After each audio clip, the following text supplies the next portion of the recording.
Hello my dear students, welcome back to Neelam's academy. I hope आप सब अच्छे होंगे और अपनी तैयारी लगातार कर रहे होंगे। स्टूडेंट्स, हम इससे पहले वाले वीडियो में सामुदायिक विकास कार्यक्रम के बारे में काफी डिस्कशन कर चुके हैं। आज हम उसी टॉपिक को कंटिन्यू करेंगे और पढ़ेंगे कि सामुदायिक विकास कार्यक्रम जो खंड स्तर पर योजना आई है उस पर कैसे कार्य चलता है।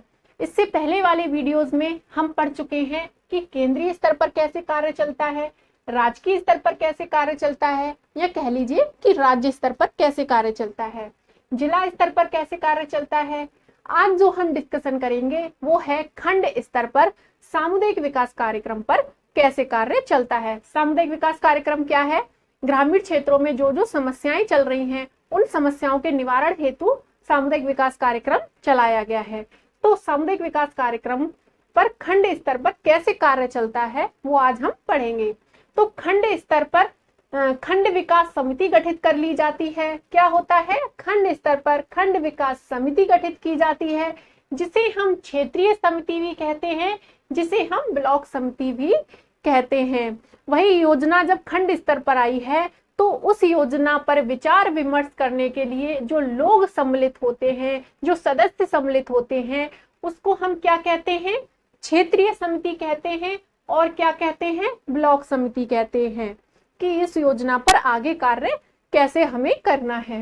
उसके बाद कौन है? उसके बाद है प्रधान। अब प्रधान कौन होता है? तो प्रधान होता है जनता द्वारा चुना गया व्यक्ति, जिसे हम क्या कहेंगे? प्रमुख कहते हैं। जिसे हम क्या कहते हैं? इस योजना पर जो सामुदायिक विकास कार्यक्रम है उस योजना पर आगे कैसे कार्य चलेगा, या कह लीजिए अपने अपने क्षेत्रों पर कैसे कार्य चलेगा, तो उस योजना को जो चलाने वाला जो हेड है, जो प्रधान है, वो जनता द्वारा चुना गया व्यक्ति है, जिसे हम क्या कहते हैं?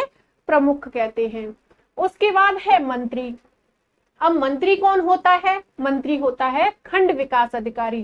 खंड विकास अधिकारी को हम सामुदायिक विकास कार्यक्रम पर कार्य करने वाला मंत्री कहते हैं। उसके बाद है सदस्य। अब सदस्य कौन कौन सम्मिलित होते हैं? वही प्रधान और मंत्री तो अकेले मिलकर के कार्य करेंगे नहीं, तो सदस्य भी सम्मिलित होते हैं। वही जब सामुदायिक विकास कार्यक्रम है अपने अपने क्षेत्रों में कार्य करेगा तो वही कुछ सदस्यों की भी आवश्यकता होगी। तो सदस्य कौन कौन होते हैं? स्थानीय सदस्य हैं, विधानसभा के सदस्य हैं, सहायक उप विद्यालय निरीक्षक है, सिंचाई विभाग के सदस्य हैं, क्षेत्र कानून नामित सरकारी तथा गैर सरकारी व्यक्ति इस योजना पर विचार विमर्श करने के लिए सम्मिलित होते हैं। उसके बाद है अन्य सदस्य। अब अन्य सदस्य कौन है? सभी विकास खंड के सभी विषय विशेषज्ञ, और कह लीजिए कि ग्राम सभा के प्रधान, और कह लीजिए कि सहकारी समितियों के सरपंच इसमें शामिल किए जाते हैं कि इस योजना पर हमें कैसे कैसे कार्य करना है। उसके बाद है गैर सरकारी स्तर पर। गैर सरकारी स्तर पर खंड पंचायत समिति गठित की जाती है। क्या होता है? गैर सरकारी स्तर पर खंड पंचायत समिति गठित की जाती है, और इस योजना में हमें कब कब आवश्यकता अनुसार बदलाव करना है, कौन कौन सी ग्रामीण क्षेत्रों में आवश्यकताएं हैं, किस किस तरीके का हमें मूल्यांकन करना है। तो वो जो सलाहकार है वो कौन होता है? गांव सभा के प्रधान और सहकारी समिति के सरपंच तथा क्षेत्र के एमएलए और एमपी, ये सब कौन होते हैं? सलाहकार होते हैं कि सामुदायिक विकास कार्यक्रम पर हमें किस तरीके से कार्य करना है, कि भाई ग्रामीण क्षेत्रों की जो समस्याएं चल रही हैं, ग्रामीण क्षेत्रों में जो लोगों की आवश्यकताएं हैं, उनकी पूर्ति हमें किस तरीके से करनी है। उसके बाद है कार्य क्या है? भाई ये तो डिसाइड हो गया कि अधिकारी कौन है, प्रधान कौन है, मंत्री कौन है। अब भाई इनका कार्य क्या है? तो कार्य है ब्लॉक स्तर पर प्रत्येक खंड स्तर पर 8 अधिकारी होते हैं।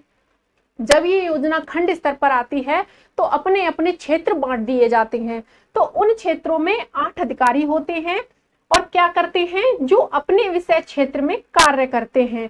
जो अपने विषय क्षेत्र का मतलब है कि मान लीजिए कृषि विशेषज्ञ है तो उसे कृषि का कार्य दे दिया जाएगा, अगर शिक्षा विशेषज्ञ है तो उसे शिक्षा का कार्य दे दिया जाएगा, स्वास्थ्य विशेषज्ञ है तो उसे स्वास्थ्य का कार्य दे दिया जाएगा, कि आप अपने अपने क्षेत्र में देखभाल करिए कि भाई ग्रामीण क्षेत्रों में क्या क्या समस्याएं चल रही हैं। स्वास्थ्य की समस्याएं हैं तो आप निपटाइए, अगर शिक्षा की समस्याएं हैं तो उनकी देखभाल आप करिए, और अगर कृषि की समस्या है तो उसकी देखभाल आप करिए।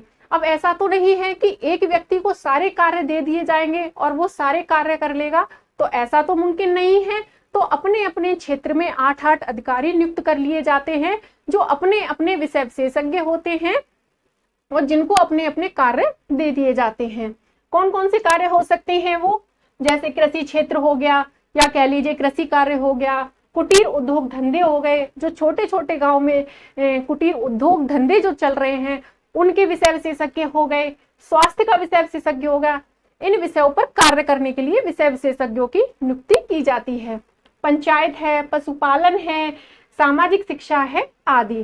इन विषयों पर कार्य करने के लिए विषय विशेषज्ञों की नियुक्ति क्षेत्रीय स्तर पर की जाती है। आई होप मैंने जो भी आपको समझाया है वो सिंपल और सरल भाषा में समझ आया हो कि सामुदायिक विकास कार्यक्रम खंड स्तर पर कैसे कार्य करता है। नेक्स्ट वीडियो स्टूडेंट्स आपको बहुत जल्दी प्रोवाइड करा दिया जाएगा। Thank you students.